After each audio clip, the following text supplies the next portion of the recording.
មួយចំនួនគុណនឹង0ស្មើ0មូលហេតុអីបានជាមួយចំនួនគុណនឹង0ឬស្មើ0បាទឬក៏0គុណនឹងមួយចំនួនឥឡូវយើងឧទាហរណ៍ថា0គុណនឹង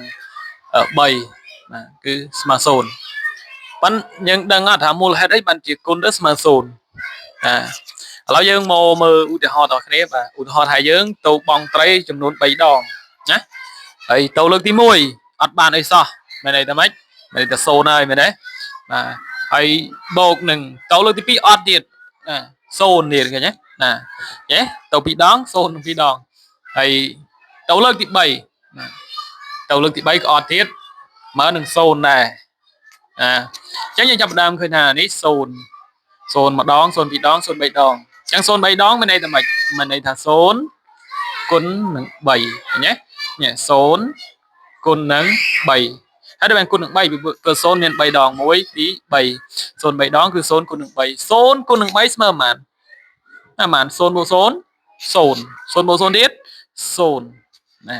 អញ្ចឹងមានន័យថាម៉េចទោះបីជា0គុណនឹងប្រមាណក៏ដោយតម្លៃរបស់វាគឺស្មើ0